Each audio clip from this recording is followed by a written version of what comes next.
first one, it's got a prompt to press X to transfer 12 stolen blueprints, stolen designs to the warehouse. So Steve just did that, and you see in the top right we got our warehouse showing how much stuff is in there. It's got room for 300, Steve just moved 36 in. Now we've got 4 empty slots, and Steve can hold down the A button to say he wants to produce, he wants to queue up production at his hacker racket. And each one of these is costing $4,300, the number next to the produce button.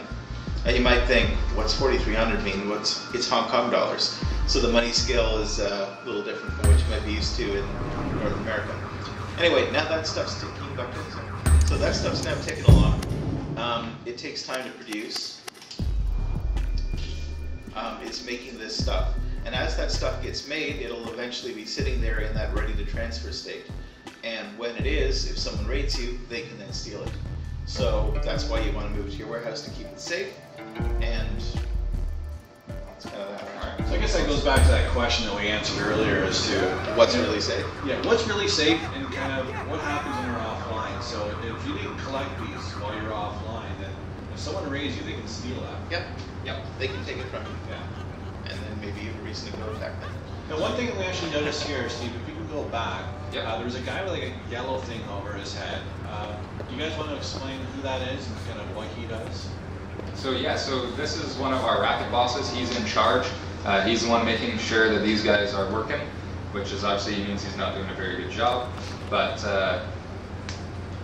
what he does is, in addition to that, he's also one of the guys who will collect favors for you, and you'll be able to come collect them from him and see how the racket's been going along over time, and then you'll be able to use those favors later on to help you with raids, to help you increase productivity here, to find new recruits to hire, to increase productivity of other rackets, lots of different things. And every racket that you have has kind of one of these guys in it. Yeah, every racket has somebody in charge.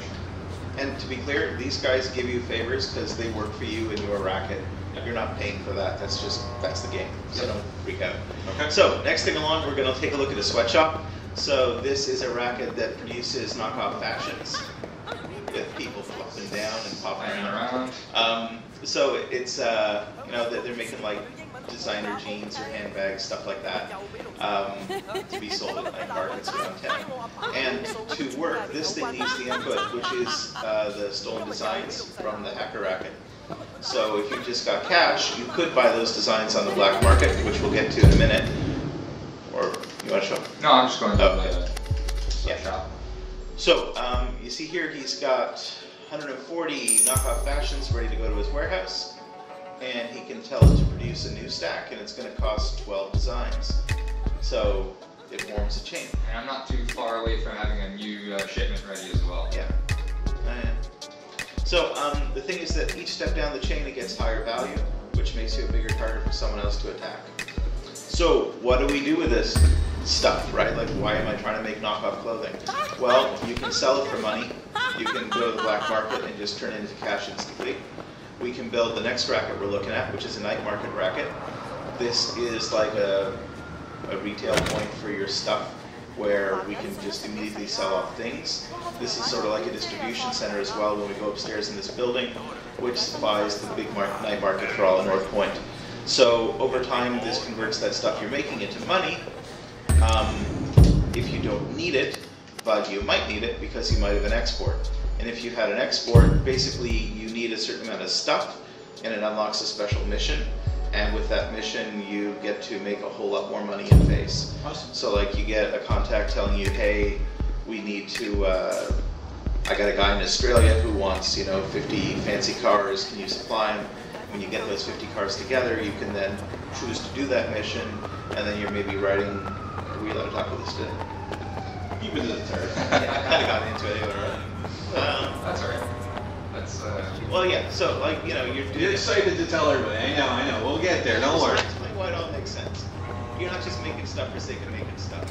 But anyway, yeah, there are exports, you make lots of money, lots of base, it leads to actioning, shooting and guns and cars and explosions. It's not all missions. So it looks like Steve's brought us over to the electronics factory. Yeah. So this is, sorry, I was just going to say, Jim just walked us through kind of a general production chain where we took we produced dirty money by counterfeiting money. We then converted it into goods. We then converted those goods as stolen designs into more higher value goods. And then we were able to sell that on the night market. And this is another one of the inputs that the night market could have taken, or can take, is that another commodity type that I can sell, and produce and sell. Yeah, you may have noticed just a few minutes ago there when Steve was in the night market. You can only sell so many. You know where you're going? You don't obviously have one commodity, you can't sell it. In this case, we only had the knockoff fashions that we could actually put into production there. So this is where you would get the other one, or obviously you could steal it from raiding other people or buying through the black market. So this one makes electronic goods. It's like knockoff iPads or I don't know, cheap video cards, something like that. Something shoddy and illegitimate. Like the Sony brand.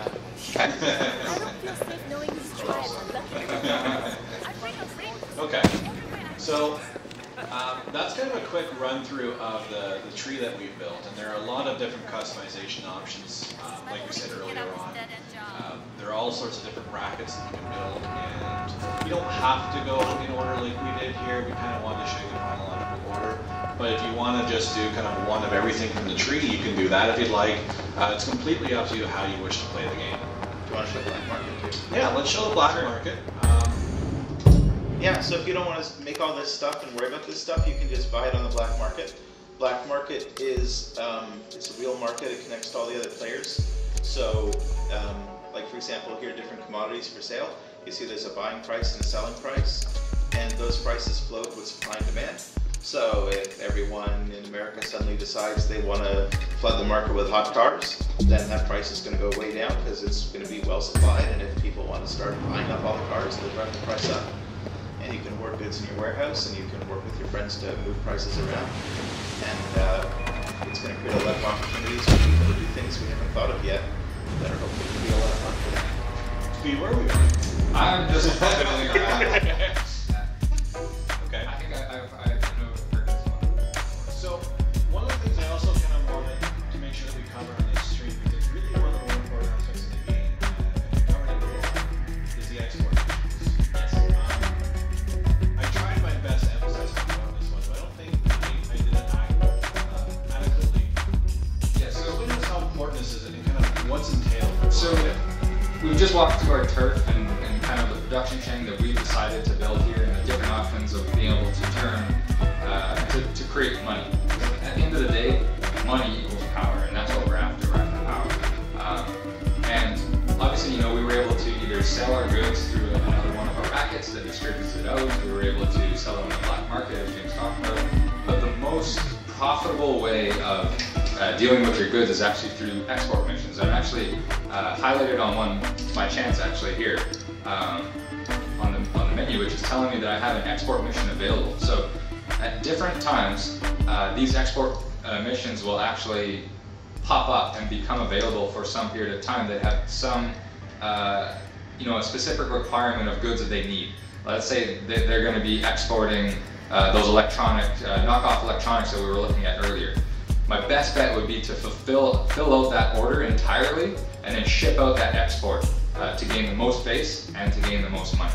Yeah. It is by far the most profitable avenue you have for your goods. As long as you don't buy everything through the black market, that's not suggested. You're not going to make a lot of money unless the price has been driven way down for some reason. Yeah, the black market's good for things like topping up an order or something, but generally you don't want to use it as your main driver. You will be operating on a loss. Yeah. Okay.